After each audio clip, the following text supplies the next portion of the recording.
పార్వతీ పరమేశ్వరుడు గంగమ్మకు వారి మధ్యన ఉండేటువంటి మనోభావాలను వాటినన్నింటినీ సూచిస్తూ మీరు రచించిన పారిజాతాపహరణంలోనూ అలాగే చేశారు. సాక్షాత్తు శ్రీకృష్ణ పరమాత్మను సత్యభామ కాలితో తన్నినట్లుగాను ఇటువంటివి సామాజికంగా సమాజంలో ఉండేటువంటి కుటుంబ సంబంధాలు, వ్యవస్థలు, వారి మధ్యన ఉండేటువంటి సందేశముల యొక్క విభేదాలు, ఇటువంటి వాటినన్నింటినీ కూడా మీరు చూపించారు. సమాజంలో ప్రధానమైనటువంటిది కుటుంబ ధర్మం, గార్హస్థ్యం అనేటువంటిదే అన్నిటికీ ఆధారం. అటువంటి సందర్భాల్లో ఎట్లా ఉండాలో మీరు పారిజాతాపహరణంలో తెలియజేశారు. అదే విషయాన్ని స్వామి ఇక్కడ ప్రభువులకు మీరు ఆశీర్వచన రూపంలో అందించినందుకు మీకు ధన్యవాదాలు తెలియజేస్తూ, దూర్జటి మహాకవి మీరు ఎన్నో విధాలైనటువంటి జీవిత అనుభవాలు కలిగినటువంటి వారు. సాక్షాత్తు కాళహస్తీశ్వరుని యొక్క వైభవాన్ని వర్ణించినటువంటి వారు. మీరంటే ప్రభువులకు ఎంతో ఇష్టం. మీరు ప్రభువులను ఆశీర్వదించండి. నమస్సభాయే వేద వేదాంత శాఖల వృద్ధమగుచు శాస్త్ర పుష్ప పరిమళ సదృశమగుచు మహిత విద్వద్భ్రమర శోభమానమగుచు ధరణి వెల్గు సభా కల్పతరుగొల్తూ ఘన జటాజూటాన గంగా కుటుంబిని ఘన జటాజూటాన గంగా కుటుంబిని చిన్నారి జాబిల్లి చెలువగలుగా కంఠాగ్ర భాగాన కాలకూటంబును కంఠాగ్ర భాగాన కాలకూటంబును కాలాహిహారముల్ కలుగువాడు కటిసీమ నభినవ గజ చర్మ ధారియై కటిసీమ నభినవ గజ చర్మధారియై వ్యాఘ్రాజనమును దాల్చు వన్యకాడు వామార్ధతనువున వామాక్షి గిరిసుత కాటుక కడగంటి కరుణవాడు అలా త్రిపుర సంహారి అల కామదేవ వైరి త్రిపుర సంహారి అల కామదేవ వైరి శంకరుండు అఖిల ఆర్తినాశకరుండు శంకరుండు అఖిలార్తినాశంకరుండు శాశ్వతైశ్వర్యములసగి సాకుగాత కృష్ణరాయ నరేంద్రు మహీమహేంద్రు.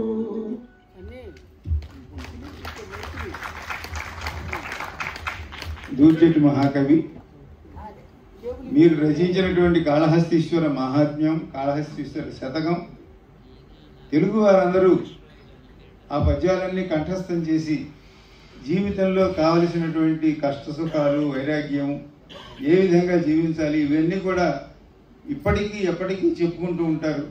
అటువంటి మీరు గంగా పార్వతీ సమేత పరమేశ్వర స్వామి వారు ఆశీర్వదించాలి అని చేసినటువంటి ఆశీర్వచనాన్ని ప్రభువులు చాలా ఆత్మీయంగా స్వీకరిస్తూ తాను ధన్యులైనట్టుగా మీకు తెలియజేస్తూ ఉన్నారు. తరువాత మన భువన విజయ సభకే మొట్టమొదటి వారు మాదయ్య గారి మల్లన. అందరము మామకవి అంటూ ఉంటాం ఆయన చమత్కారంగా. అటువంటి మామకవి అల్లుడిని ఏమని ఆశీర్వదిస్తారో చూద్దాం. అవశ్య మంత్రివర్య. బుధజన విధేయ శ్రీకృష్ణదేవరాయ. శుభమస్తు వైభవ ప్రభుగుణ సంభవ శాఘాపరాభూత శక్ర నీకు శుభమస్తు. భద్రమస్తు సముద్రముద్రిత క్ష్మాభరాభరణ కద్రూసుత ప్రౌఢి నీకు విజయోస్తు నిష్ఠుర నిజ భుజా సముద్ర విక్రమ క్రమ కళా విజయ నీకు కళ్యాణమస్తు సత్కవిరాజ సంకల్ప కల్పనా కల్పనా కల్ప నీకు ఆయురస్తు తుషారహార నిహార ధాళ ధళ్య ప్రభామల ధవళ కీర్తి సాహితీ సమరాంగణ సార్వభౌమ సాహితీ సమరాంగణ సార్వభౌమ వృద్ధిరస్తు సదా మీకు కృష్ణరాయ వృద్ధిరస్తు వృద్ధిరస్తు సదా మీకు కృష్ణరాయ కృష్ణరాయ. ధన్యవాదాలు. మాదయ్య గారి వలన రాజశేఖర చరిత్రలో ఎన్నెన్నో విశేషాలు చెప్పారు. అందులో పేదరికం ఎంత బాధ పెడుతుంది అని చెప్పటం వలన అప్పటి కవులందరూ ఏదేదో శృంగారం రాశారు, రాజుల్ని పొగిడారు, దానికోసమే కవిత్వం అంతా పాడి చేశారని అనుకోకండి. పేదరికం యొక్క బాధ ఎంతగా ఉంటుందో మాదయ్య గారి వలన ఇంకా రాజశేఖర చరిత్ర మీరు చదవండి. అప్పటి కవులు ప్రజల గురించి ఎంత ఆలోచించారు అనేటువంటిది ఇప్పటికీ తెలుస్తుంది. అటువంటి మల్లన్న గారు ప్రభువులను ఎంత చక్కగా ఆశీర్వదించారు. కాబట్టి ఈ సభలో ఉన్నటువంటి కవులందరూ మహాకవులే. అందులో పెద్దలైనటువంటి వారు ఈ విధంగా ప్రభువులను ఆశీర్వదిస్తూ ఉంటారు. ఆ ఆశీస్సులను వారు అభివృద్ధికి సోపానాలుగా తీసుకుంటూ ఉంటారు. కాబట్టి ఇప్పుడు మాకు దేవేంద్రుడు ఇచ్చిన సమయం సమీపించడం చేత ఆలస్యంగా మేము ముందుకు రావడం చేత త్వరగా మేము బయలుదేరి వెళ్ళవలసి ఉన్న కారణంగా మొల్లమ్మ దూరం నుంచి ఎక్కడి నుంచో వచ్చారు. కాబట్టి వారు రాసినటువంటి రామాయణం 1000 పద్యాలు కూడా లేని రామాయణంలో రామాయణం మొత్తాన్ని ఎంతో గొప్పగా ఒక్కొక్క పాత్ర హృదయాన్ని చిత్రీకరించారు. అటువంటి మొల్లమ్మను రామాయణంలో తాను చూపించినటువంటి విశేషాలను తెలియజేయవలసిందిగా కోరుతున్నాం. కృష్ణరాయ ప్రభువులకు, అప్పాజీ మంత్రివర్యులకు, పండితవర్యులందరికీ వినమ్ర శిరస్కురాలనై నమస్కారం చేసుకుంటున్నాను. నేను మోగ చెవిటి వారి ముచ్చటగా కాకుండా నోటికి తేనె తగిలితే ఎంత తీయగా ఉంటుందో అలా రామాయణాన్ని అత్యంత సరళంగా చెప్పాను.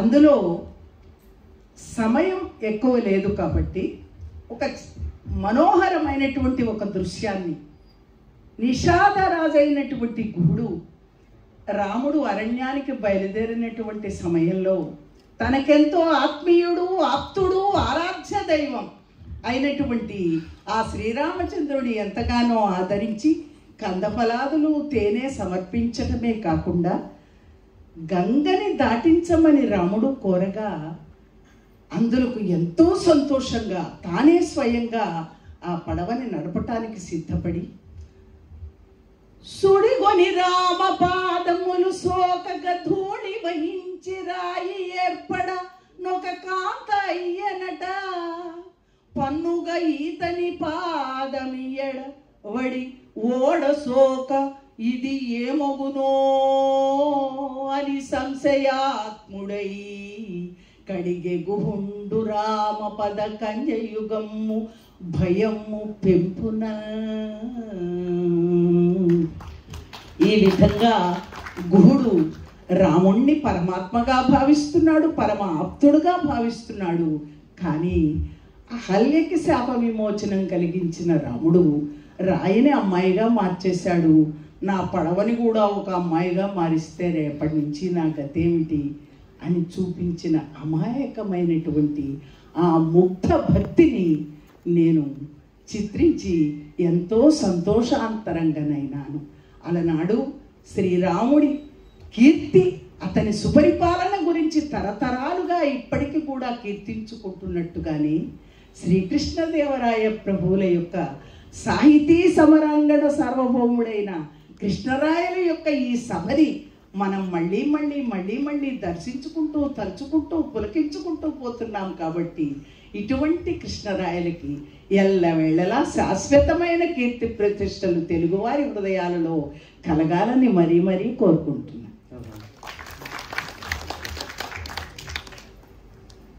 అమ్మా, తేనె సోక తీయగా ఉండేటట్టుగా మీరు ప్రజలందరికీ తెలియజేశారు, బాగానే ఉంది. కానీ వాల్మీకి రామాయణంలో వాల్మీకి మహర్షి గుహుడు ఇందుకోసం కాళ్ళు కడిగినట్టుగా చెప్పలేదు కదా. మీకు అటువంటి ఆలోచన ఎట్లా వచ్చింది, ఎందుకు చెప్పారు, కొంచెం అది వివరిస్తే వీరందరూ కూడా మీరు ఏదో కొత్తగా చెప్పారు, లేనిది చెప్పారు అని అనుకుంటారు. ఎందుకు చెప్పారో వివరించండి. రాముని విశ్వవిఖ్యాతి ఎంత గొప్పదంటే వాల్మీకి రామాయణంతో తెలుగువారు తృప్తి పడలేదు. అనేకమైనటువంటి రామాయణాలు ఇదివరకు వచ్చాయి, ఇప్పుడు వస్తున్నాయి, ఇంకా ముందు కూడా వస్తాయి.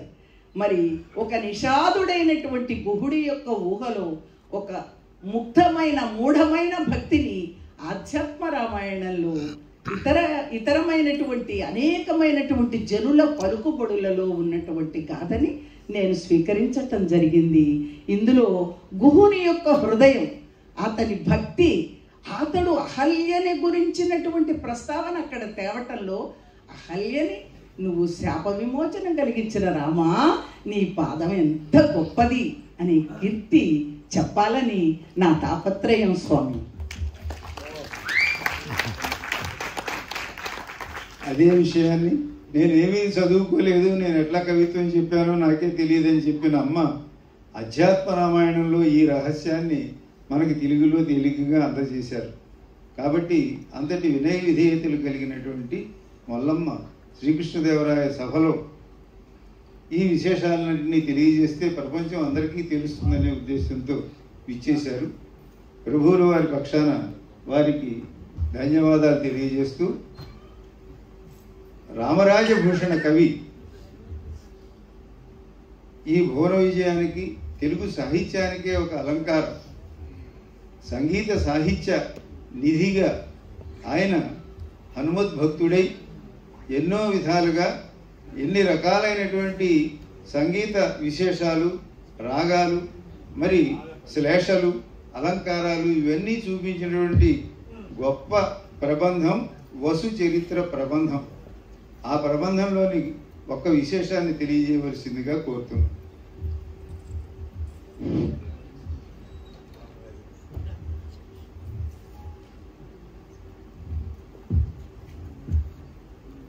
సాహితీ సమరాంగణ చక్రవర్తి చిన్నమదేవి ప్రియవల్లభ ఖడ్గనారాయణ బిరుదంక ఇంద్రలోకం నుంచి భూలోకమునకు మమ్మల్ని అందరినీ తెచ్చిన మహాపట్టణము తెనాలి నగరం. ఒక 8 ధ్వని యంత్రములను నీవు కూర్చలేకపోయినందుకు చాలా బాధపడుతున్నాను. వృద్ధులమవుతున్నాము. మేము కూడా లేచి ఒకే యంత్రముతో అటు ఇటు ఇటు అటు తీర్చుకోవలసిన అగత్యం ఏమిటో నా మనస్సు కిందకు. ఆ చివర కూర్చున్న మేము అడగకూడదు నాయన, వారు చేయాలి. ఎందుకంటే మేము అడగట్లేదు. ఆ చివర కూర్చున్న తెనాలి రామకృష్ణుడు అష్టదిగ్గజములని లెక్కే కదా నాయన, అష్టాలే సంఖ్య ఉంది కదా, మళ్ళీ లెక్క అడుగుతుంది నాయన. నాయన మౌనం. సలువలు గట్టి చందనపు చర్చనర్చి వయస్య పాళితో వెలయుచు ఈ తెనాలి నడివీధుల చుంగులు జీరుకాడ విచ్చల విడినేగు నీ నిగమ శర్మ నిరుంగల వారుందురా తెలుగున, నీ నిగమ శర్మ నిరుంగల వారుందురా తెలుగున. రామకృష్ణ కవి. దేశము కాలము మారిపోయిన నీ నిగమ శర్మ నిరుంగల వారు. మరి వారు చెప్పినట్టు నీవైనను 8 యంత్రములు కావాలని నేను చెప్పవలదా? సరే, వారేదో అధికారులు, వారి యొక్క స్థితి వేరు, వెలుగు వేరు. మరి నీవు చెప్పవక్కర్లేదు. సకల శాస్త్ర పారంగతులు మీరు పెద్దరికం వహించుచుండగా కడపటివాడను నేను తొందరపడటం న్యాయమా? కానీ ఒక సామెత ఉన్నది కదా నాయన, అనువు కాని చోట అది అది మన కొంచెం ఉండితేలా కొదువ కాదు. కొండ అర్థం మందు కొంచెమే కూర్చోండి. ప్రభు మిమ్మల్ని గురించి, మీ పరాక్రమమును గురించి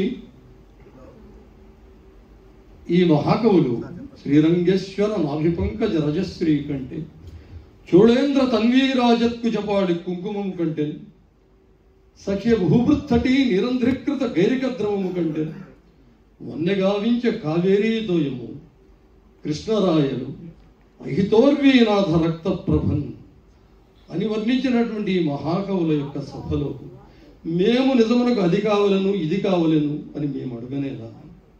అది మీ బాధ్యత కాదా? లేక అమాత్యుల బాధ్యత కాదా? కవులెన్నడునూ మాకు ఇది కావాలని నన్ను అడుగరు, అడిగినతో వాడు కవియే కాదు. అదియునుగాక కవయ నిరంకుశ, మీకు తెలియనిది ఉన్నది. కానీ ఈ మాటలు కూడా నేను మాట్లాడేది వాడను కాను.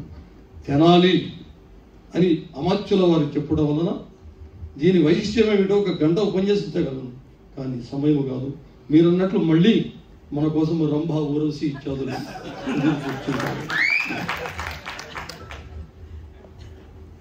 ప్రభు మన కులదైవము వెంకటేశ్వరుడు. మేమందరము అద్వైతులమైనను మాకు కూడాను నిలువు గుర్తులు పెట్టించి మమ్ములను కూడా మీ మతములో కలుపుకున్నారు. మాకేమీ అభ్యంతరం లేదు. ఇందులో కనుక కలో వెంకట నాయక, వెంకటేశ్వరుడు మించిన దైవం ఎక్కడున్నది? లేదు. శృంగారైక రసాధి దైవతము శ్రీచితాబ్జ భృంగం. వింటున్నారా ప్రభు? శృంగారైక రసాధి దైవతము శ్రీచితాబ్జ భృంగం శ్యామాంగంబు ఆశ్రిత వత్సలంబు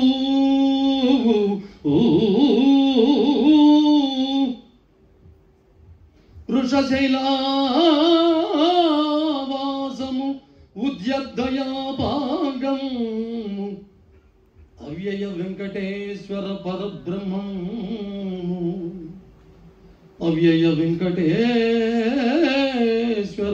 పరబ్రహ్మంబు నిన్నోముతన్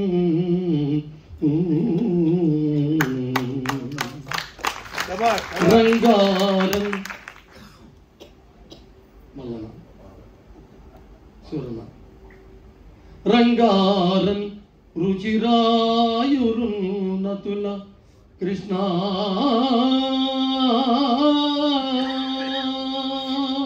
కృష్ణ రాజకంఠీరవా. మా ధనాల రామకృష్ణుడు ఏమని లేచారు, రాజకంఠీరవా. మరి తాత అప్పుడు తప్పు పట్టావు కదా అని మరి మీ ఇద్దరికి వాగ్వివాదం అయినది కదా. కూర్చొని నాయన కృష్ణ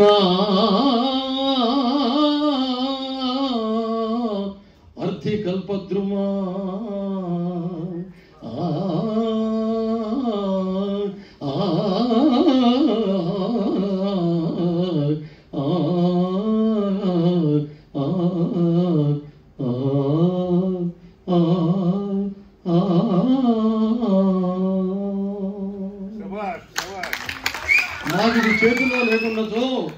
మాకిది చేతిలో లేకుండాచో ఇంకా మిమ్మల్ని ఇంకా బ్రహ్మాండంగా దీవించి ఉండేవారము. మరి ఏమి చేయదము?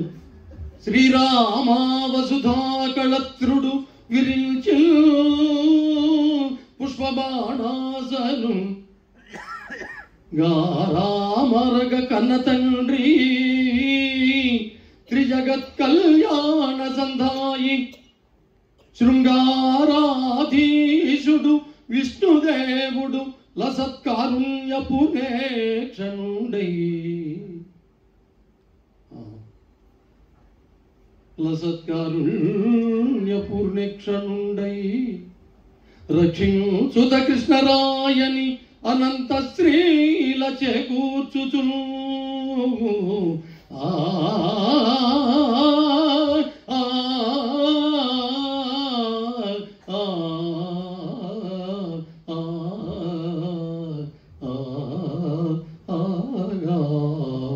ఇక్కడ మనం ఎక్కువ సంగీతం తీసినచో అక్కడ రంభ ఈ చదువు మరి వేచి ఎందురు భద్రంతి మహారాజు భద్రంతి.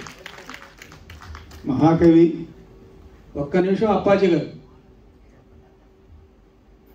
ఓ భట్టుమూర్తి, చీపర బాపర తీగల చేపల బుట్టల్లినట్లు చెప్పెడు నీ మాపు కవిత్వపు చేతలు ప్రాపుగా కవివరుని చెవికి ప్రమదం విడునే.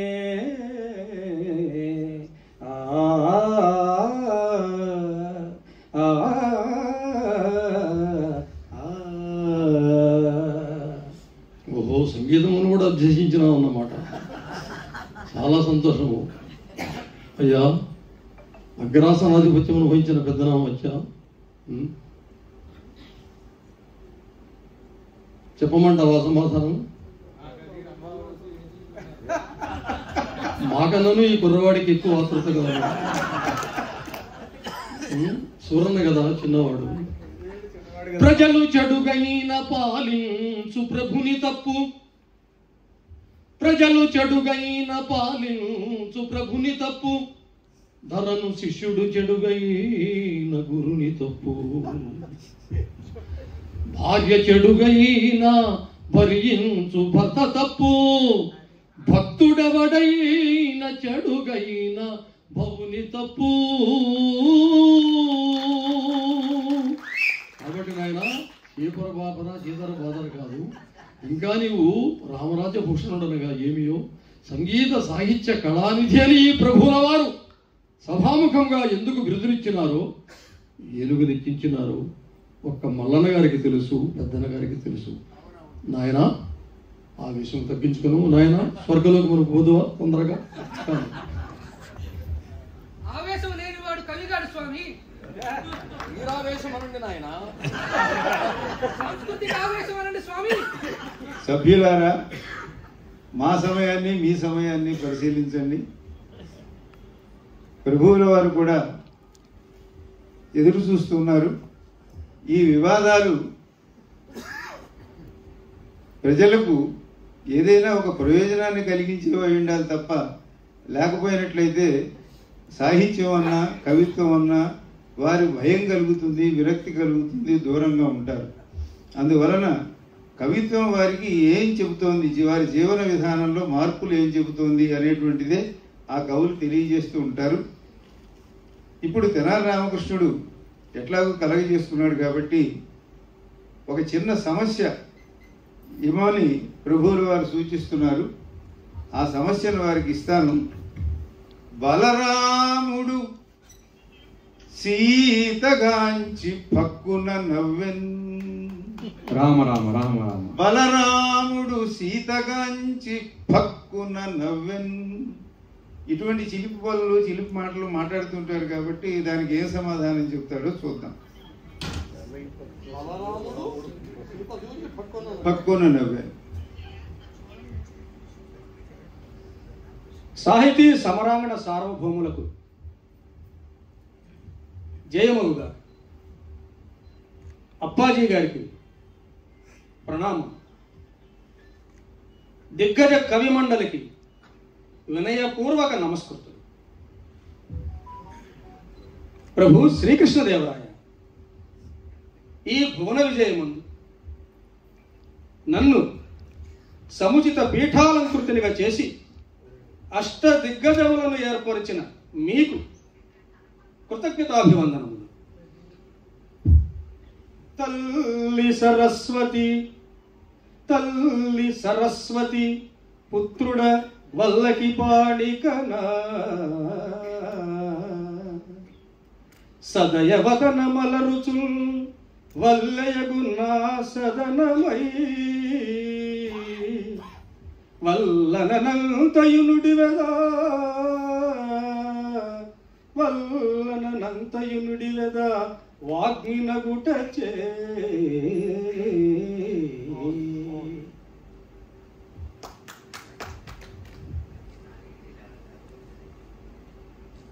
ప్రభు ఈ దినము సుదినం. ఊరు గార్లపాడైనను ఈ తెనాలి మహానగరముతో కవితానుబంధము కలిగి తెనాలి రామకృష్ణునిగా పేరొందిన నేను ఈరోజు ఈ భువన విజయమునందు మీ సన్నిధిని శారదాస్తుతిని చేయుట నా సుకృతం. ప్రభు, నా జన్మస్థలమైన ఈ తెనాలి నగరమందు ఉండుట చేత ఈరోజు నాకు ఎన్నో మధుర స్మృతులు గుర్తుకు వచ్చుతున్నవి. ప్రభు, ఇచ్చడి పరశురామ ప్రతిష్ఠితమైన పర్వతవర్ధిని సమేత రామేశ్వర స్వామివారు కడుంగడు మహిమాన్వితుడు. నటరాజానుగ్రహము నుండి రామకృష్ణమూర్తి స్వరూపమైన రామయ్య నా జనకుడు, సుశీలయగు లక్ష్మమాంబ నా జనని. నా జన్మదినోత్సవం నాడు నా జననీ జనకులు పార్వతీ పరమేశ్వరుల ఉత్సవ మూర్తులను ఇక్కడ ఏర్పాటు గావించిన వివరమును తెలుపు శిలాఫలకము ఇచ్చటనే ఉన్నది. ప్రభు, శ్రీ తెనాలి నగరే విరాజయ గార్లపాటిపుర రామ పండిత శుక్లమాఘసిత పంచమీ గురౌ రామలింగముమయోత్సవాకృతి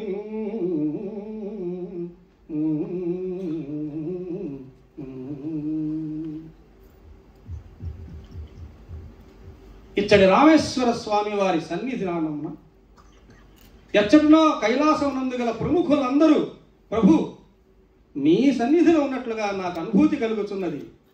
నరసింహ కృష్ణరాయనికర మరుదగు కీర్తి యొప్పే, నరసింహ కృష్ణరాయనికర మరుదగు కీర్తి యొప్పే, కరిభిత్ గిరిభిత్ కరి కరిభిత్ గిరి గిరిభిత్ కరిభిత్ గిరిభిత్ తురంగ కమనీయం వై ఆ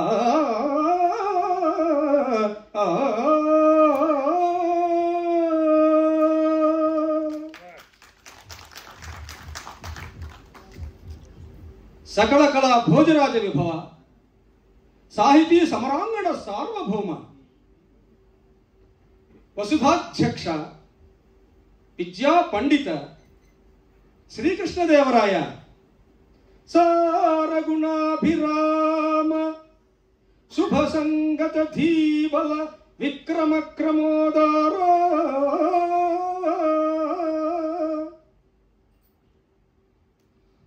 సమాశ్రితాఖిల సుధార్ణవ కావ్యగుణ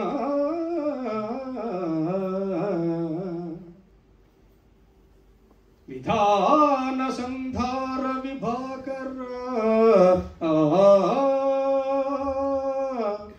ఆజ్య వసుధైక మహత్పరిపాలనా సుధీ కారక సాహితీ సమరగంధ జయంబగు జయంబగు కృష్ణరాణ్ రూప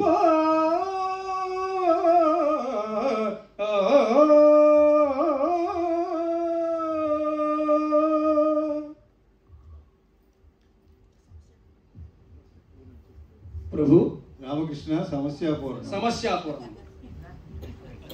మీరిచ్చిన సమస్యను పూరించట కొరకే ధారణ చేయించుంటుంది. ఎక్కడి బలరాముడు, ఎక్కడి సీత? బలరాముడు సీతను చూచి పక్కున నగియన్. యుగాల మధ్య అనుసంధానం పెట్టారు అప్పాజీ వారు సామాన్యులు గారు. ప్రభువుల పక్కన తిరుగుతూ వారి సాహితీ సాంగత్యం అంతా వీరికి వంట పట్టినది. ఆయనను ప్రయత్నించద ప్రభు. వికటకవి తిరుగుతూ అంటే అపార్థం అయ్యే అవకాశం ఉన్నది, వారి వెంటుంటూ అనండి.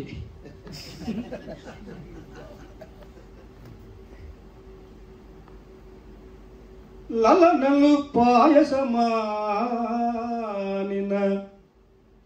లలనలు పాయసమానిన కలుగుదురే పిల్లలనుచు కలుగుదురే పిల్లలనుచు క్ష్మాసుత నవ్వల్. లలనల్ పాయస లలనలు పాయసమానిన ఆనిన ఆనిన గురోలిన లలనలు పాయసమానిన కలుగుదురే పిల్లలను సూక్ష్మాసుత నవ్వల్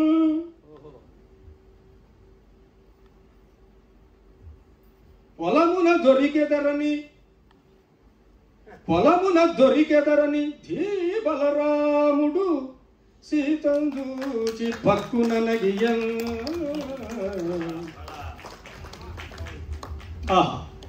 బలరాముడు సీతను కాదు నాయన, సీతందూచి సీత చూచి బలరాముడు అరసున్నా ఉన్నది అక్కడ. నాయన సున్నలు అరసున్నలు కాదు, వారి అడిగిన సమస్య. బలరాముడు సీత చూచి బలరాముడు సీత చూచి పక్కున నగియన్ అంతే కదా. బలరాముడు సీత చూచి పక్కున నగియన్. ధీ బలరాముడు సీత చూచి పక్కున నగియన్. రామకృష్ణ మహాకవి. అయ్యా ఇదిగోండి. మేము ఎంత మహాకవి అన్నా వీరందరి ముందు మీరు బాలకవిగా ఉండటం చేత చమత్కారంగా మిమ్మల్ని సీతారాముల మధ్యలో జరిగినటువంటి సంభాషణ అంటే భార్యాభర్తల మధ్యలో సంభాషణలు చమత్కారంగా తీర్చిదిద్దబడాలి కానీ ఒకరి మీద ఒకరు అలగకూడదు అనేటువంటిది చక్కని పూరణలో తెనాలి తన సొంత ఊరు కనుక ఆ ఆత్మవిశ్వాసంతో పలికాడు తెనాలి రామకృష్ణుడు. కాబట్టి ఆమె రాముణ్ణి ఎక్కిరించినట్లుగా మీ ఊళ్ళో పాయసం తాగితే పిల్లలు పుడతారు కదా అన్నది ఆవిడ. వెంటనే ఆయన కోపం తెచ్చుకుని ఇంకా నీతో మాట్లాడను, నీకు నాకు సంబంధం లేదు అనకుండా మళ్ళీ మాటకు మాట చమత్కారంగా ఆయన సరిచేశాడు. మీ ఊళ్ళో పొలం దున్నితే పిల్లలు పుడతారు కదా అని ఆయన అన్నాడు. కాబట్టి అట్లా భార్యాభర్తలు చిన్న చిన్న మాటలకు పట్టింపులతోటి వాటితోటి నువ్వెవరో నాకు తెలియదు ఇక ఇంతటితో అని ఇటువంటి పద్ధతులు పనికిరావు అనేదే మన భారత భాగవత రామాయణాలు, మన వేద పురాణ ఇతిహాసాలు ఇవన్నీ కూడా దాంపత్యము, అన్యోన్యత వీటన్నిటి గురించి చెబుతున్నాయి. కాబట్టి ఒక చిన్న సమస్యలో ఇంతటి పరిష్కారం రామకృష్ణ మహాకవి. కాబట్టి ఇంత బాగా పరిష్కారం చేశారు కాబట్టి నేను మహాకవి అనే మా అందరి ముందు చిన్నవాడైనా ఆ మాట అంటూ ఉన్నాం. అందులో వాళ్ళ ఊరు కాబట్టి ఇక్కడ మహాకవి అంటే అందరూ బాగా మెచ్చుకుంటారు కనుక ప్రభువుల వారు కూడా ఆ విషయాన్ని అంగీకరిస్తూ ఉన్నారు. కాబట్టి ఇంకా ఇక్కడికి వచ్చేటప్పుడు కొంతమంది పెద్దలు ఏమన్నారంటే ఇట్లా మేము వచ్చామంటే మీరు వచ్చింది ఎక్కడికో తెలుసా అన్నారు. తెలిసి ఇది తెనాలి రామకృష్ణ కవి వేదిక అని కూడా చెప్పారు.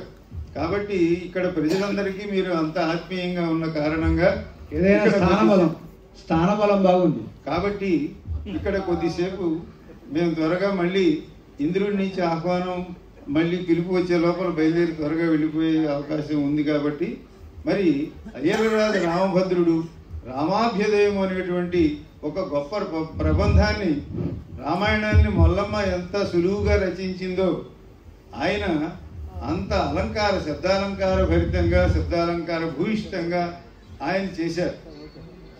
అందులో ఉండే చమత్కారాలన్నీ తప్పకుండా చదివి తీరాలి. మన భాష పెరగాలి. ఊరికే వచ్చిన 4 మాటలతో తెలుగు వచ్చింది అనుకోకూడదు. తెలుగు భాష పెరగాలి అంటే పదాలని మనం వాడుకోవాలి. ఇప్పుడు మనకి ఇతర దేశాలు ఇతర ప్రాంతాల నుంచి తురుష్కులు వచ్చారు, మహమ్మదీయులు వచ్చారు, పోర్చుగీస్ వారు, డచ్ వారు వచ్చారు. వచ్చిన వారి పదాలను వారి మాటలను మనం ఎక్కువగా తీసేసుకుని మన తెలుగు మాటలు మర్చిపోకూడదు. మన తెలుగు మాటలు మన తెలుగులో మన వంకాయని, మన బెండకాయని, బీరకాయని, మన పెద్ద మామయ్యని, పెదనాన్నని వీళ్ళని ఏమంటామో అదే అనాలి. అంతేగాని ఆ వచ్చిన వాళ్ళ భాషలో మనం గొప్పగా మాట్లాడామని అనుకోకూడదు. అందువలన ప్రభువుల వారు ఇందాక దేశ భాషలందు తెలుగు లెస్స అనే మాట చెప్పారు. కాబట్టి ఆ విధంగా అందరికీ భాషలో ఉండేటువంటి ఆ రహస్యాలు తెలియడం కోసం అయ్యలరాజు రామభద్ర మహాకవి రామాభ్యుదయ కావ్యాన్ని ప్రబంధాన్ని రామాయణాన్ని అంత గొప్పగా తీశారు. కానకు గన్న సంతానంబుగావున కానకు గన్న సంతానమయ్యే ఇటువంటి ఎన్నో అద్భుతమైనటువంటి పద్యాలు వారు చేశారు. ఇప్పుడు వారికి ఒక సమస్య ఇస్తున్నాం. ఆ ఆ సమస్యను ఎట్లా పూర్తి చేస్తారు?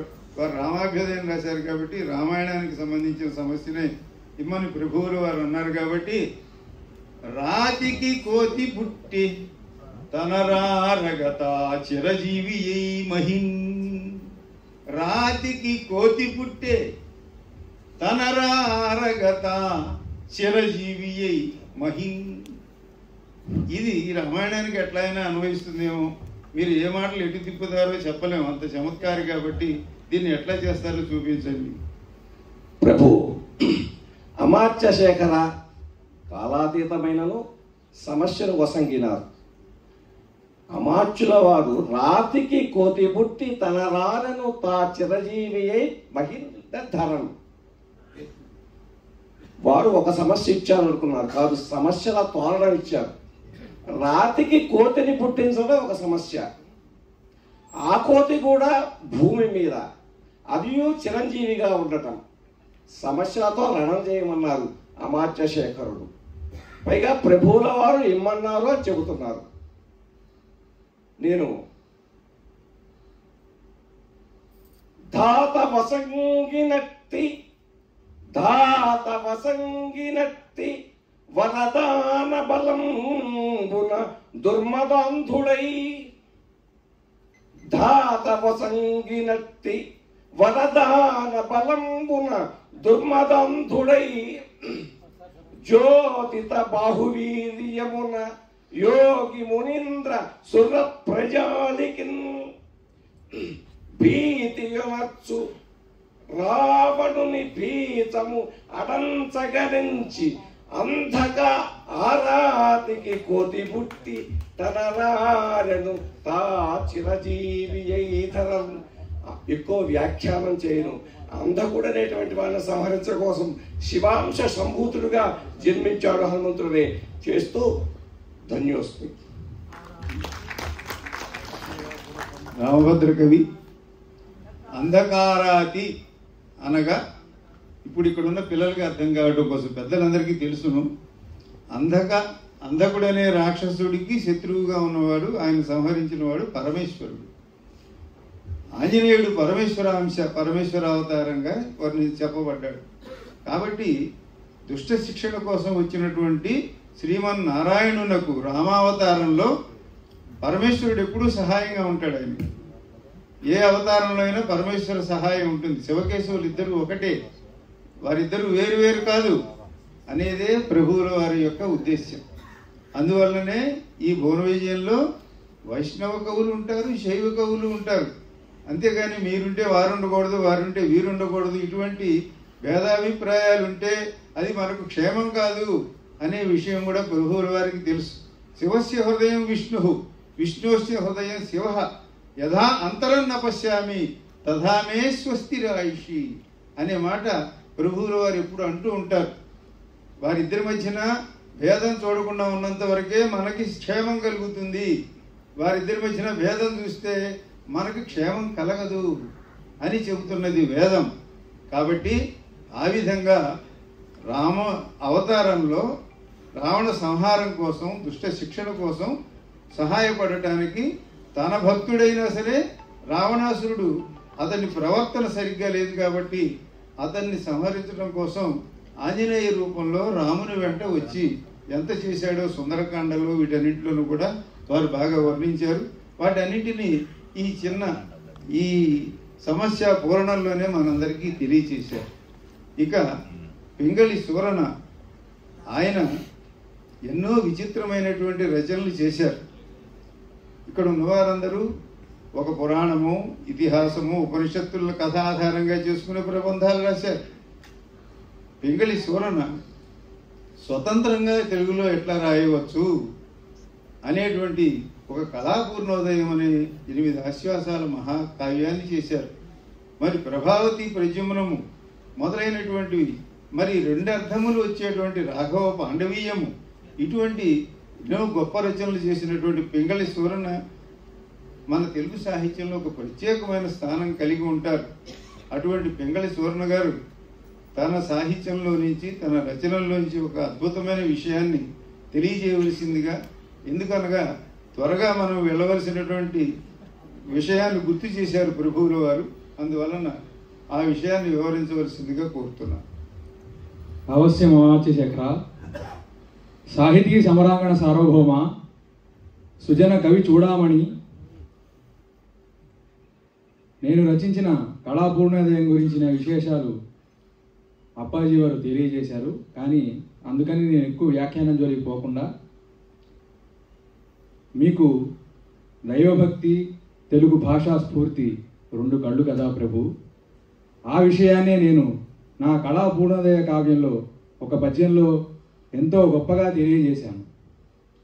ఒకసారి నారదుడు మణికంధరుడు దేవలోకం నుండి భూలోకంలో ఉన్న ద్వారకా నగరమునకు ఆకాశ మార్గం ద్వారా వస్తుండగా మణికంధరుడు ద్వారకా నగరంలో ఉన్న ఒక విచిత్రమైన దృశ్యమును చూసి ఇలా చెబుతున్నాడు.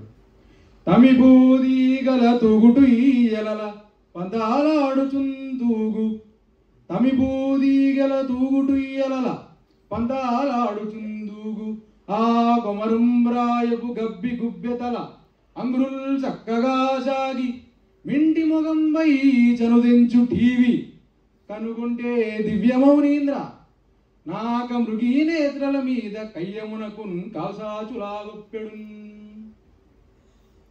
ప్రభు, సాక్షాత్తు శ్రీకృష్ణ పరమాత్ముని సన్నిధానంలో అక్కడ ద్వారకా నగర ఉంటున్న యువతులు కాళ్ళు పైకి చాపి ఉయ్యాలలు ఊగుతున్న తీరు ఎలా ఉంది అంటే, మన మిగతా భాషలకు లేనటువంటి గొప్పతనం మన తెలుగు భాషకు మాత్రమే ఉన్నట్టు. ఏంటంటే తెలుగు అక్షరాలకు తలకట్టు ఉంటుంది, అది మిగతా భాషలకు ఉండదు. ఆ తలకట్టు ఉన్న రీతిగా వాళ్ళు కాళ్ళు చాపి ఆకాశం వైపు ఉయ్యాలలు పెద్దగా ఊగుతున్నారు. అది దేవతాశ్రీలతో కయ్యానికి కాలు దూవుతున్నట్లు ఉన్నది ప్రభు. ప్రభు, ఇందులో భాషా విశేషం. మీరు దేశ భాషలందు తెలుగు లెస్స అని ఆంధ్ర మహావిష్ణువు సెలవిచ్చారు కదా. మరి మన తెలుగు అక్షరాలు తలకట్టులాగా వాళ్ళు ఊగుతున్నారు కదా. దేవభాష అయిన సంస్కృతంతో మన తెలుగు భాష పోటీ పడుతున్నట్లుగా అది సూచిస్తున్నది ప్రభు. తెలుగు భాష సంస్కృత భాష కన్నా గొప్పదైన భాష ప్రభు. తెలుగు భాష నిరంతరం శాశ్వతమై ఎటువంటి అవిఘ్నాలు లేకుండా శాశ్వతంగా ఉంటుంది. మీ కీర్తిలాగే ఎప్పుడు వెలుగొందుతూ ఉంటుంది అని తెలియజేస్తూ నమస్కారం. నాక మృగీ నేత్రలు, ఇంతమంది కవులు ఉన్నాం కదా అప్పాజీ. నాక మృగీ నేత్రలు, మరి మీరు స్వర్గ ప్రసక్తి తెచ్చేటప్పటికి చిరంజీవి ఆ ప్రయోగాన్ని ఎక్కువ వాడుతున్నాడు. నాక మృగీ నేత్రలు ఎంత అద్భుతమైన ప్రయోగం చిరంజీవి. ఆయుష్మాన్ బాబా. పింగళి సువర్ణ చేసినవి అటువంటి ప్రయోగాలు ఎన్నెన్నో ఉన్నాయి. అందుకే బలిరా సత్కవి అవుదు అని కూడా వెంటనే అనిపించారు. కాబట్టి అందరూ కూడా తప్పకుండా పింగళి సువర్ణ కళాపూర్ణోదయం చదవండి, ప్రభావతి ప్రజమునం చదవండి. మన తెలుగు పదాలు వింటుంటేనే మన ఒళ్ళు పులకరిస్తుంది, మన శరీరంలో రక్త ప్రసారం అంతా సరవుతుంది, మనకు చక్కని జ్ఞానం కలుగుతుంది. అందువలన మాతృభాషను విడిచిపెట్టకూడదు. అది ప్రభువుల వారి యొక్క సంకల్పం. ఇంకా దేవేంద్రుని యొక్క నిర్ణయాన్ని బట్టి మేము తప్పకుండా బయలుదేరవలసిన సమయం సమాసన్నం అవటం చేత ఇక్కడ ఉండేటువంటి పెద్దలందరికీ ప్రభువుల వారు మేము ఇంకా బయలుదేరవలసి ఉన్నది అని సూచన చెప్పమని అప్పాజీకి చెప్పండి అని నాకు చెప్పారు. కనుక ఇక ఈ భువన విజయ సభా స్వరూపాన్ని సంక్షిప్తంగా ఈనాడు ఇక్కడ ఉన్న వారందరికీ చూపిస్తూ ప్రజలు ఏ విధంగా జీవించాలి, ఎటువంటి సత్ప్రవర్తన కలిగి ఉండాలి, ఎట్లా అన్యోన్య ఒకరికొకరు సహాయ సహకారాలతో ఉండాలి అనేదే తెలుగు సాహిత్యం, ఆ రాయలవారి కాలంలో సాహిత్యం అది చూపించింది అనే విషయాన్ని ఈ రోజున ఇక్కడ జరుగుతున్నటువంటి ఉత్సవంలో సాహిత్యం యొక్క ప్రయోజనం, సాహిత్యం యొక్క ఉద్దేశాన్ని ఇక్కడ ఈ విధంగా తెలియజేసేటువంటి అవకాశం దేవేంద్రుడు మాకు ఇచ్చినందుకు మేము ఇక్కడికి వచ్చాం. ఇక్కడ ఉన్నటువంటి వారందరూ కూడా ఈ విన్న విషయాలను గుర్తుంచుకుని తప్పకుండా తెలుగు సాహిత్యాన్ని అధ్యయనం చేయండి. అందులో ఉండేటువంటి ఉత్తమమైన మానవ జీవిత విధానాన్ని అన్నింటినీ కూడా కవులు ఎలా చెప్పారో తెలుసుకోండి. ఇంకా విస్తృతంగా మరొకసారి ఎప్పుడైనా మేము వచ్చే అవకాశం మాకు ఉన్నప్పుడు ఇంకా స్పష్టంగా తెలియజేస్తాం. ప్రభు, మనం బయలుదేరదామా? స్వస్తి ప్రజాభ్యః పరిపాలయంతాం న్యాయేన